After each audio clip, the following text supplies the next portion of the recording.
The winner is Patty Duke. She would win an Academy Award for the role at just 16 years old. At the time, the youngest actor ever to win an Oscar. For decades, their smiles lit up America's screens. One, the beloved prairie girl. The other, the child star who conquered Hollywood before she could drive. Behind the warmth of their TV glow, however, lingered a quiet story, rarely told and often misunderstood. At 61, Melissa Gilbert finally breaks the silence about her bond with Patty Duke. Was it admiration, mentorship, or something more profound that shaped the lives of these two remarkable women? The truth between two stars. When Melissa Gilbert finally spoke about Patty Duke at 61, it wasn't to expose a secret or reignite a buried scandal.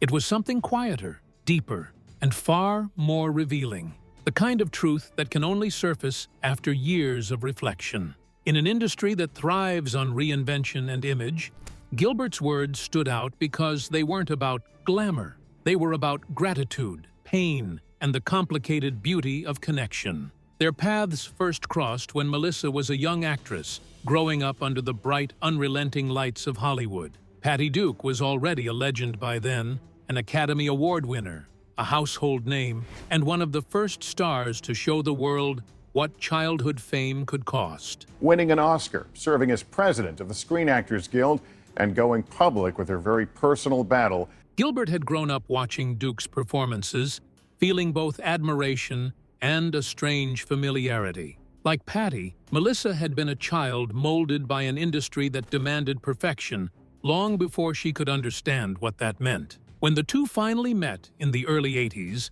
it wasn't just a meeting between two actresses, it was the meeting of two survivors. Gilbert was in her 20s, known to the world as Laura Ingalls Wilder, from Little House on the Prairie. Melissa Gilbert, who you may remember played Laura Ingalls on the hit TV show, announced today on Twitter that she is running for Congress. Duke, in her late 30s, carried the quiet wisdom of someone who had lived through storms most couldn't imagine. From their first conversation, Gilbert sensed that Patty saw through her. Recognizing the exhaustion and pressure behind the wholesome smile Hollywood adored. Over time, that connection deepened into what Gilbert would later call a gentle mentorship. Duke didn't lecture or advise, she listened, she understood. She had been through the same whirlwind of expectations, and her empathy came without pretense. For a young woman who had grown up on camera, often guided by scripts rather than by life experience, that kind of presence was rare and transformative.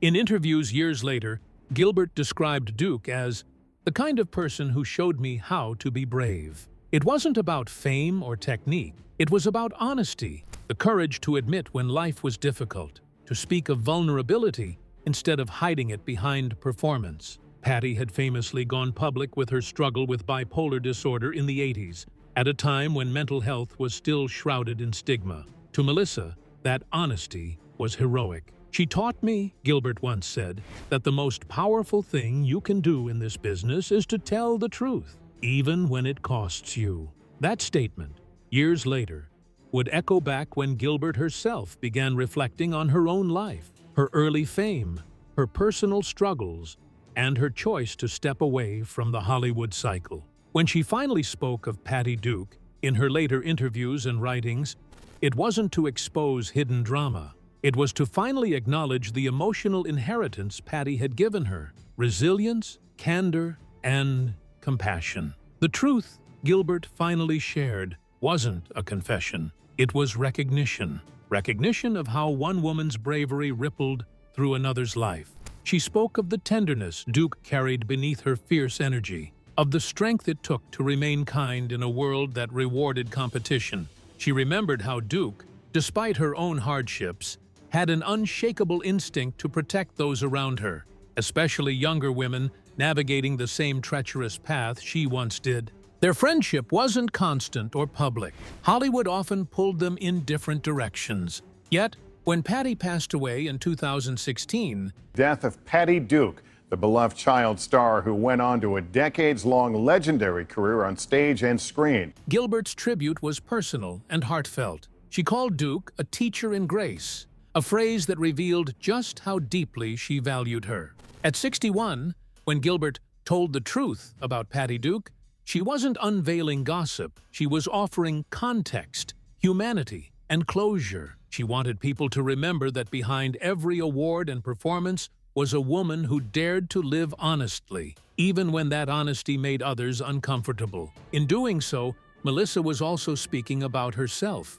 The truth she shared about Patty was also, in part, the truth about Melissa. That survival in Hollywood isn't just about endurance, but empathy. That fame fades, but the people who teach you how to be real leave an imprint that lasts long after the lights go out. And perhaps that's what Melissa Gilbert meant all along, that Patty Duke wasn't simply her idol or her co-star. She was a mirror, one that reflected both the cost and the beauty of a life lived bravely in front of the world. Did their on-screen chemistry mirror the closeness they shared in real life, or did Hollywood simply make it look that way?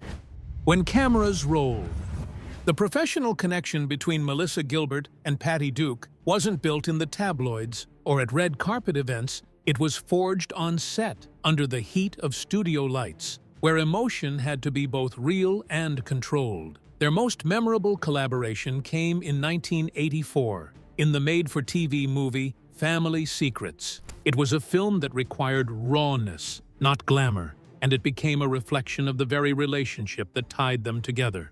In Family Secrets, Duke played the mother, and Gilbert played her daughter, a young woman caught in the quiet fractures of a family unraveling under emotional strain.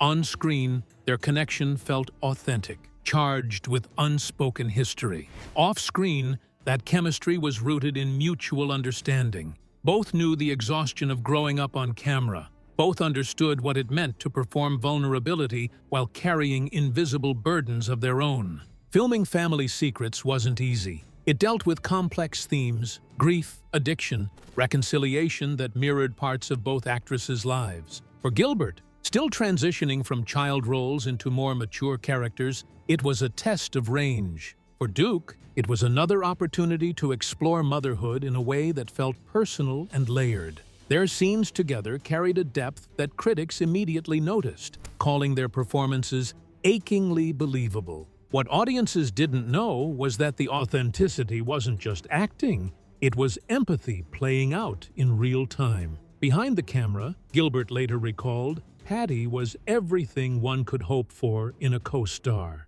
patient, professional, and emotionally generous. She didn't hold back her praise when Melissa nailed a scene, nor did she withhold her honesty when the emotion didn't feel true. She gave notes the way a mother gives advice, Gilbert once said, not to control, but to guide. That balance, firm yet kind, left a lasting impression on the younger actress. Their collaboration on Family Secrets also revealed how Patty Duke approached her work. Known for her intensity, a conversation with Patty Duke, next on Speak Your Mind. She could transform instantly once the director called action. But between takes, she was warm, funny, and self-deprecating. Melissa admired how Duke could turn her own pain into art without letting it consume her. In that way, the project became less a film and more a classroom, and Patty Duke was the teacher. Although Family Secrets remains their most famous joint project, their professional connection extended beyond that single film. Gilbert later appeared in The Miracle Worker, 1979 remake, to becoming a household name from her roles in both the Broadway and film versions of The Miracle Worker. The very story that had made Patty Duke a legend decades earlier. In the 1962 version, Duke had portrayed Helen Keller, the role that earned her an Academy Award at just 16. In the remake, Gilbert took over the part, while Patty stepped into the role of Annie Sullivan, Helen's devoted teacher. It was a symbolic passing of the torch. The girl who had once played the student now played the teacher, and the new generation, Melissa, embodied the child who learned. For both women, it was a rare full-circle moment in Hollywood history. Two actresses, generations apart, embodying the same extraordinary story about communication, discipline, and human connection. The production was intense, emotionally and physically. Both women had to dig deep, Gilbert portraying the frustration and wonder of Helen Keller's isolation, Duke channeling the relentless determination of Annie Sullivan. Their shared scenes were fierce and intimate, filled with the tension and tenderness that defined their real-world rapport. Years later, Melissa would call that experience transformative. It wasn't simply another job, it was a spiritual exchange. Working with Patty on The Miracle Worker, she said, taught me what acting could be when it comes from the soul. Patty, in turn, spoke highly of Melissa's discipline and emotional depth, saying she saw in her the same fire she once had as a teenager, trying to prove herself to an unforgiving industry. After those projects, their careers diverged, but the impact lingered. Whenever they met at industry events or charity functions, there was a quiet sense of familiarity, a bond built not on fame but shared experience. Their collaborations had bridged more than generations. They had bridged understanding. When fans look back today at their joint performances, what stands out isn't the dialogue or the plot lines, but the authenticity of the emotion. You can see it in their eyes, the trust, the respect, the reflection of two women who understood the cost of growing up in front of millions. While Hollywood often celebrates surface connections, partnerships made for publicity, theirs was something rare. When cameras rolled, Melissa Gilbert and Patty Duke didn't just act together. They told each other's truths, one frame at a time. From prairie girl to woman of strength. Before Melissa Gilbert became the woman who could look back on decades of Hollywood life with grace and honesty, she was the little girl millions watched grow up under a prairie sky. But behind the wholesome face of Laura Ingalls was a child trying to make sense of a world where family, fame, and identity often blurred together.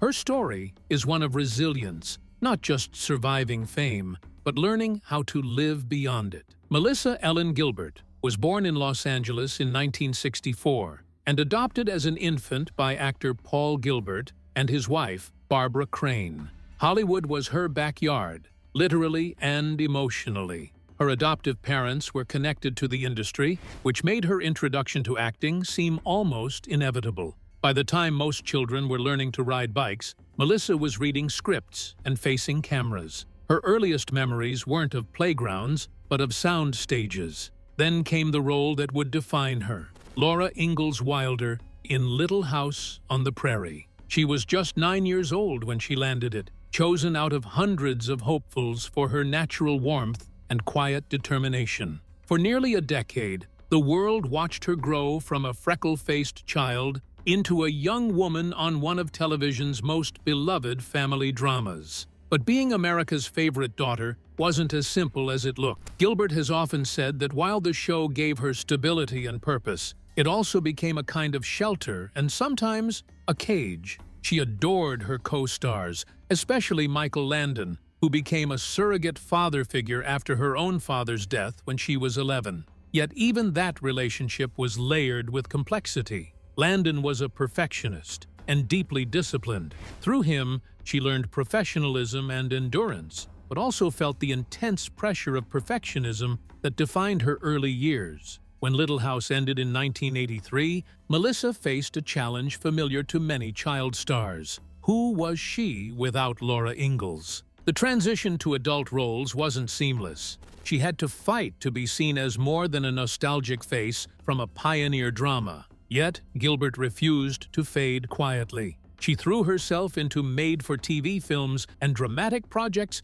that tested her range. Choices of the Heart, Crimes of Passion, and Splendor in the Grass, proving she could carry emotional weight beyond innocence. Still, off-screen, she was struggling to find balance. Fame, early success, and the expectations that came with being perfect Melissa Gilbert took their toll. She spoke openly later about insecurity, identity crises, and the dissonance between her public image and private reality. It was during these transitional years that figures like Patty Duke became significant. Well, if you're Patty Duke, you become an advocate for those who have no voice. Duke's example, surviving the turbulence of childhood fame and reclaiming her voice, offered a model for Melissa's own transformation.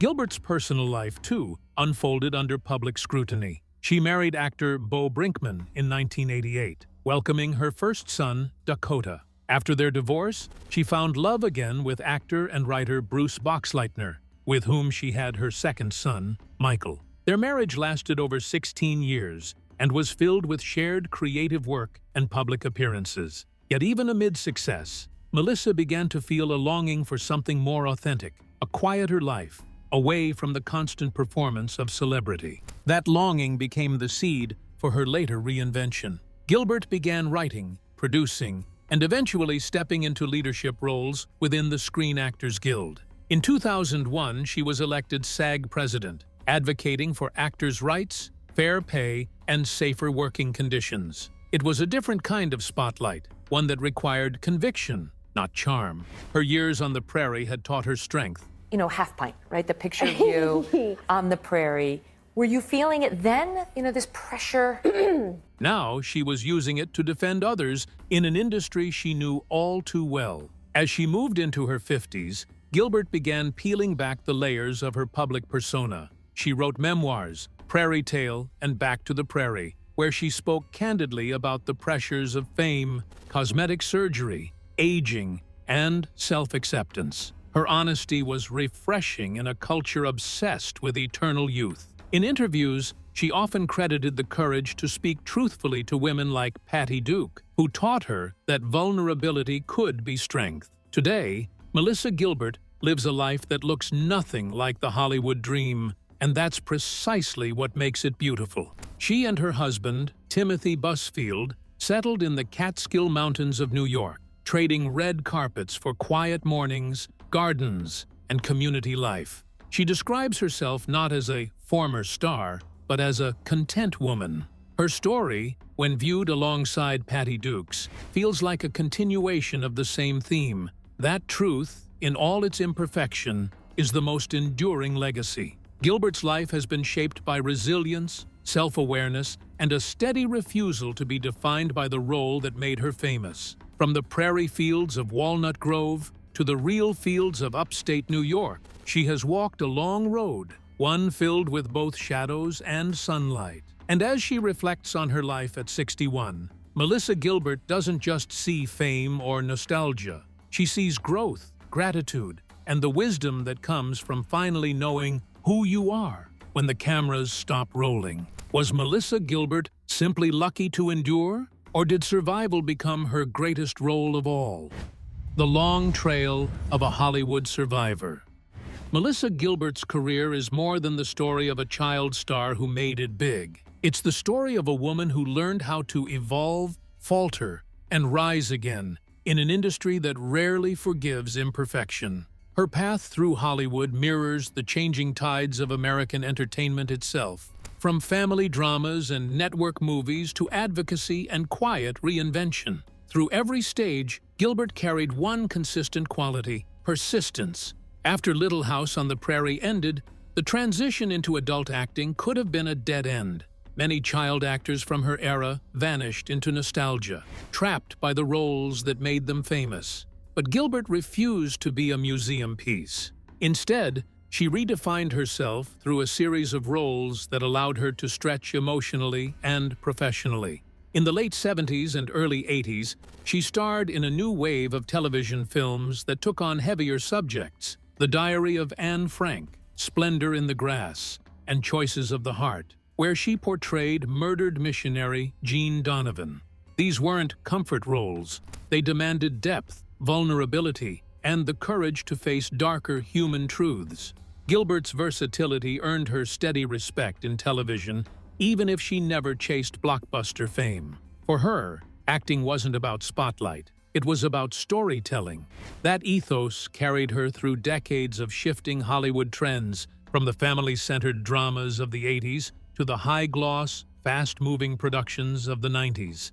One of her most symbolic projects came in 1979, when she starred in the television remake of The Miracle Worker. The original 1962 film had made Patty Duke an icon, earning her an Academy Award at 16 for her portrayal of Helen Keller. In Gilbert's version, she took on the same role, this time with Patty Duke as her co-star, playing Helen's teacher, Annie Sullivan. It was a rare and poetic passing of the torch, blending two generations of television legends. For Gilbert, the project was more than a job. It was a lesson in humility and continuity. Watching Duke on set reminded her that even the most decorated stars never stop learning. As Gilbert matured, she shifted from acting into advocacy. Her election as president of the Screen Actors Guild, SAG, in 2001 marked a new chapter. It wasn't a ceremonial role, it was leadership under pressure. She inherited an organization at a crossroads, struggling with changing technologies, new labor disputes, and the early tremors of digital transformation. Gilbert brought empathy and grit to the position, drawing on her decades of experience to champion fairness and stability. Her tenure saw negotiations that strengthened protections for working actors, especially those in television and voice work, areas often overshadowed by Hollywood's blockbuster focus. Her time at SAG also revealed her quiet strength, the ability to hold her ground in rooms filled with ego and politics. Gilbert's leadership was sometimes criticized as too maternal, a reflection of the gendered lens through which Hollywood often views women in power. But her response was simple. She led the way she lived, through transparency, listening, and conviction. By the 2000s, Gilbert had expanded her reach into production and writing. She took creative control over several TV movies and independent projects, often choosing stories that resonated with family, resilience, or moral choice, themes that had always defined her career. She also found her way to the Broadway stage, starring as Ma in the musical adaptation of Little House on the Prairie. It was both a homecoming and a reclamation. The role that had once defined her childhood was now hers again, on her own terms. People will come to the show and they'll watch the show and they see me up there playing Ma, and then they'll come to the stage door and I walk out and they'll go, Laura! And that's what it is. Yet the later part of her Hollywood career wasn't just about roles and accolades, it was about retreat. Around her mid-50s, Gilbert began openly questioning the culture of youth obsession and artificial perfection that dominated the industry. She spoke candidly about undergoing cosmetic procedures earlier in life and later choosing to have them reversed. "I wanted to see myself again," she said in interviews, reflecting on the relief of recognizing her own natural face. That choice resonated with many, a quiet rebellion against the illusion of eternal youth that Hollywood sells so fiercely. Her decision to leave Los Angeles for the Catskills of New York symbolized the final phase of her transformation. There, she and her husband, actor Timothy Busfield, restored an old farmhouse, built a garden, and began living closer to the rhythms of nature. She described it as a return to authenticity, a life that echoed the simplicity of the fictional prairie that once made her famous. Gilbert's professional journey, viewed in full, is a study in endurance. She has moved from television sets to union halls, from scripts to soil, carrying the same unshakable sense of purpose wherever she went. Through it all, the influence of people like Patty Duke can be felt in her choices, in her honesty, in her resilience, and in her refusal to trade integrity for convenience. Today, Melissa Gilbert stands as one of the few child actors who managed to outgrow the shadow of her past without bitterness. Her long trail through Hollywood wasn't straight or glamorous, but it was real. And in the end, that's what made her a survivor, not just of fame, but of the illusions that come with it. Who was Patty Duke beyond the roles and awards? The woman who lived her truth long before it was easy to do so?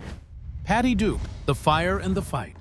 Before Patty Duke became a mentor, she was a miracle of her own making, a child prodigy turned cultural icon whose life embodied both the glory and the heartbreak of early fame.